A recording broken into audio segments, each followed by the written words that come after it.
Good morning eighth class. हम लोग chapter 7 पढ़ रहे हैं, conservation of plants and animals, जिसमें हमने कल पढ़ा था, लास्ट क्लास में हमने पढ़ा था बायोडाइवर्सिटी और उसके कॉजेज और कॉन्सिक्वेंसेस। नेक्स्ट हमारा टॉपिक है flora and fauna. All the different kinds of plants living in their natural surroundings are called flora of that place. किसी भी जगह पर जहाँ पर वो प्लांट्स जो उस नेचुरल सराउंडिंग्स में आसानी से जी सकते हैं, रह सकते हैं, वो कहलाता है फ्लोरा।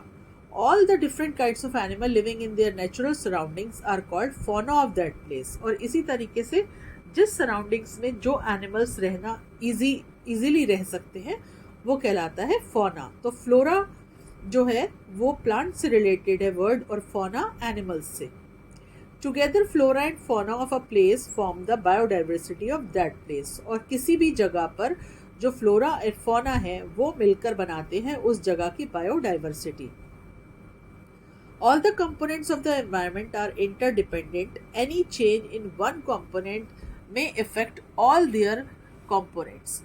हर चीज़ एक दूसरे पर डिपेंड है, और अगर किसी चीज़ को कोई एक चीज़ अफेक्ट करती है तो वो दूसरी अपने आप उससे अफेक्ट हो जाती है। So we need to conserve biodiversity for our survival and to maintain the natural ecological balance.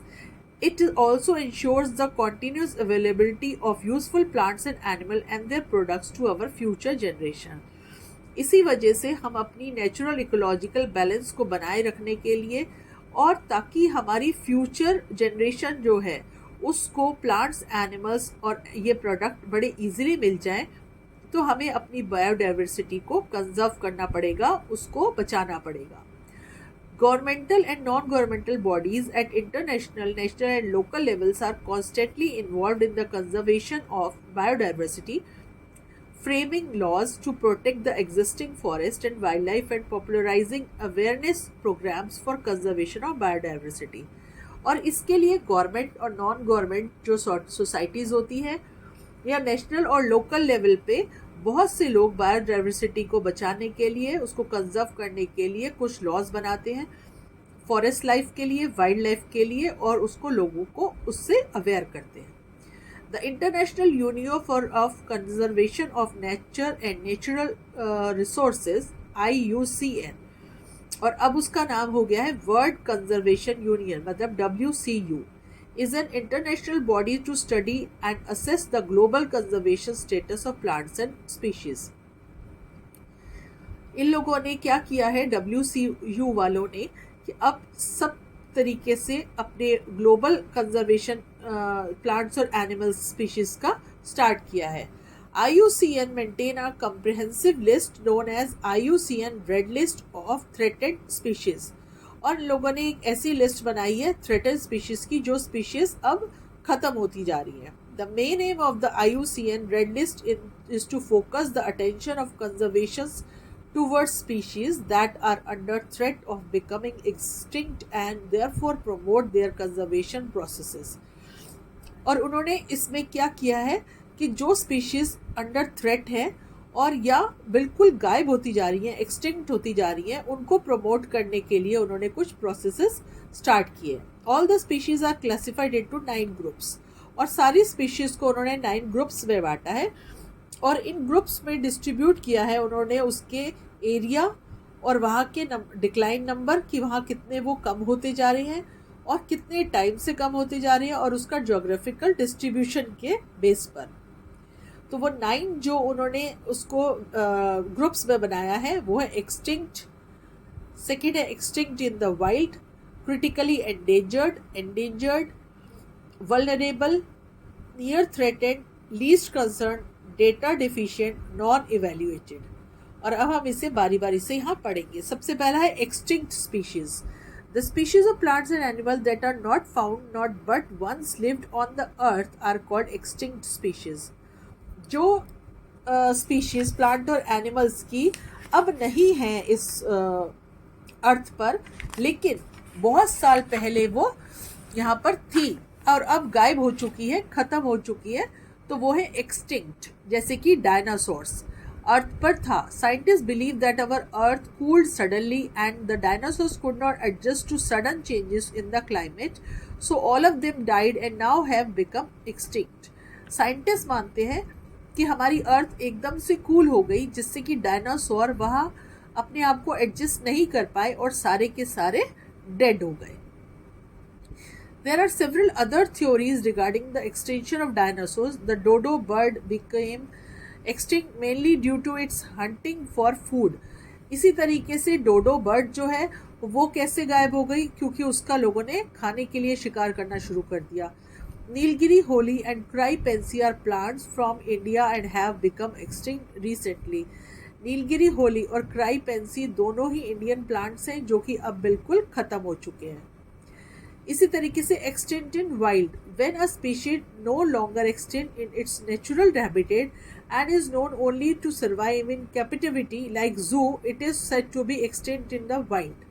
जैसे कि पिंक हेडेड डक एंड चीता जो कि ख़त्म होते जा रहे हैं, तो उनको बचा करके उनको इस तरीके का एनवायरनमेंट दिया गया कि उनको लगे कि वो नेचुरल हैबिटेट में रह रहे हैं, तो उनको जू में रखा गया. ऐसी स्पीशीज़ को कहते हैं extinct in the wild. Critically endangered species, species that are at an extremely high risk of the becoming extinct are listed in critically endangered species. और कुछ ऐसी species जो कि आगे फ्यूचर में एक्सटिंक्ट हो सकती है, बहुत खतरे में हैं, तो वो कहलाती है क्रिटिकली एंडेंजर्ड स्पीशीज. जैसे कि Balearic shearwater duck, hooded vulture, Malabar large spotted civet, pygmy hog, mountain gorilla are some critically endangered species जो कि अगर इनको ध्यान नहीं रखा गया, अगर इनको हैबिटेट अच्छे से नहीं मिला, तो ये सब एक्सटिंक्ट हो जाएंगी. नेक्स्ट है endangered species, species that are high risk of getting extinct in the near future due to decline in their number and a drastic change in the habitat are called endangered species. ऐसी species जो कि high risk में है और वो extinct हो सकती है अगर उनको हैबिटेट उनका सही नहीं मिला उनको, तो वो धीरे धीरे उनका नंबर डिक्लाइन होता जा रहा है और वो गायब हो जाएंगी. जैसे कि Asian elephant, thick billed parrot, forest owlet, golden langur, golden mole, pink pigeon, Bengal tiger, blue whale, Asiatic lion, green turtle and Ganga river dolphin. ये ऐसी एंडेंजर्ड स्पीशीज़ है कि अगर इनको भी हैबिटेट में चेंज नहीं किया गया, इनका हैबिटेट इनको इनके हिसाब से नहीं मिला, तो ये एक्सटिंक्ट हो जाएंगी. White cedar, Bermuda palm and some orchids are endangered plant species. Do you know small animals are much more in danger of becoming extinct that the bigger one. जो छोटे एनिमल्स हैं वो ज़्यादा डेंजर में हैं बड़ों से. They may be small in size, but their role in ecosystem cannot be ignored. They are a part of food chain and food webs, so they should not be killed ruthlessly. जो छोटे animals हैं या छोटे birds हैं, उनका जो part है वो इकोसिस्टम में बहुत ज़रूरी रोल है. इस वजह से वो भी एक हमारे फूड वेब का हिस्सा है और उन्हें भी हमें बचाना चाहिए. Next is vulnerable species. Species that already exist in low numbers and may become endangered if the causative factors like habitat destruction, environmental disturbance or illegal hunting continue to operate are called vulnerable species. Vulnerable species वो हैं जो already exist हो चुकी हैं, low number उनका number कम हो चुके हैं वो, और धीरे धीरे वो endangered होते जा रहे हैं क्योंकि उनका हैबिटेट ख़राब होता जा रहा है, एनवायरमेंटल डिस्टर्ब हो रहा है, उनकी इलीगल हंटिंग हो रही है. तो इस वजह से जो कुछ स्पीशीज़ ऐसी है कि वो एंडेंजर्ड की लाइन में आकर खड़ी होने वाली है, जैसे कि Indian rhinoceros, African elephant, king cobra, hippopotamus etcetera. Next है एंडेमिक स्पीशीज़. एंडेमिक स्पीशीज़ क्या है? Are those species of plants and animals that are found exclusively in particular geographical area. They are not naturally found in anywhere for example, जैसे कि कुछ ऐसी species जिनके लिए वो अपने एक पर्टिकुलर जोग्राफिकल एरिया में ही रह सकती हैं, वो इसके अलावा कहीं नहीं रह सकती हैं। तो ऐसी है गंगा रिवर डॉल्फिन। वो रिवर गंगा में ही एक उसका एंडेमिक एक्वेटिक एनिमल है जो कि सिर्फ गंगा रिवर में ही रहता है। ऐसी एशियाटिक लॉयन एक ऐसी स्पीशीज़ है जो गिर नेशनल पार्क गुजरात में है। Lion tailed macaque is found only in the south west India. Nilgiri tahar is endemic to the Nilgiri Hills and southern portion of the Western Ghat ranges in Tamil Nadu and Kerala. The giant panda's only natural home is the mountainous region of the southwest China. Sal and wild mango are two examples of endemic flora of Panchmeri Biosphere Reserve. तो इस तरीके से जो endemic species हैं उनको अपना ही area में रहती हैं, और अगर वो वहाँ पर उनको एनवायरनमेंट सही नहीं मिला, अगर उनको हैबिटेट सही नहीं मिला, तो वहाँ से वो ख़त्म हो जाएंगी, तो टोटली एक्सटिंक्ट हो सकती है। Andaman and Nicobar island contribute at least 220 endemic plants in India. Endemic plants and animals are a great risk of becoming extinct. They are very vulnerable to disturbance in their local habitat. 220 के करीब endemic plants हैं India में जो कि Andaman Nicobar island में हैं, और ये धीरे धीरे बहुत रिस्क पे आ गए हैं और डिस्टर्बेंस इनकी इतनी हो गई है लोकल हैबिटेट की कि ये सारे के सारे एक्सटिंक्ट बन सकते हैं। नेक्स्ट है आपका conservation of forest and wild life. अब हम वो फॉरेस्ट और वाइल्ड लाइफ को कैसे बचा सकते हैं। तो पहला है आपका एफॉरेस्टेशन। एक हमने पढ़ा था deforestation, cutting down of trees. Afforestation का मतलब है कि प्लांटिंग ऑफ ट्रीज। हमें फॉरेस्ट में अगर कहीं ट्रीज टूट जाते हैं, गिर जाते हैं, तो हमें उसकी जगह नए ट्रीज लगाने चाहिए, उसे कहते हैं हम एफॉरेस्टेशन। प्रिवेंटिंग फॉरेस्ट फायर, इसी तरीके से कुछ ऐसी टेक्निक हमें लगानी चाहिए या फायर एक्सटिंग्विशिंग सॉल्यूशन हमें वहाँ पर डालने चाहिए एयरक्राफ्ट के थ्रू फॉरेस्ट में, जिससे कि अपने आप जो फॉरेस्ट फायर हो जाती है वो ना हो। प्रिवेंटिंग ओवरग्रेजिंग, इसी तरीके से हमें ओवरग्रेजिंग को भी कंट्रोल करना चाहिए, क्योंकि ग्रेजिंग एनिमल जो है वो छोटे प्लांट, छोटे ट्रीज, लोअर ब्रांचेस सब खा के उनकी रूट्स तक को डिस्ट्रॉय कर देते हैं, तो उसकी वजह से भी फॉरेस्ट लाइफ खराब हो रही है। The One Mahotsav program started by Government of India aim at replenishing the lost forest cover. It is celebrated every year throughout the country in the first week of July. During this period, lakhs of saplings of different trees are planted all over India. इसी वजह से government of India ने एक शुरू करा था one महोत्सव programme, जो कि हर साल जुलाई के फर्स्ट वीक में लाखों जो छोटे छोटे सेपलिंग्स होते हैं पौधों के, वो लगाए जाते हैं। Care for environment, it takes 17 full grown trees to make 1 ton of paper. अगर हमें 1 टन पेपर चाहिए तो उसके लिए 17 बड़े पेड़ चाहिए उस पेपर के लिए, और अगर हम उसको सेव करना चाहते हैं तो हमें पेपर को क्या करना चाहिए। पेपर क्या होता है आपका 5 to 7 टाइम्स रिसाइकिल हो सकता है। अगर सारे स्टूडेंट्स अपनी कोई भी शीट को, पेपर को ख़राब ना करें, तो उससे हम कितने सारे ट्रीज़ को बचा सकते हैं। और बच्चे क्या करते हैं, फाड़ फाड़ के कोई कुछ बना रहा है, कोई कुछ बना रहा है, रजिस्टर के पेजेस वेस्ट कर रहे हैं। तो आप लोग अपने पेपर्स को वेस्ट मत करिए, क्योंकि 1 टन पेपर के लिए 17 फुल बड़े ग्रो ट्रीज़ को काटा जाता है।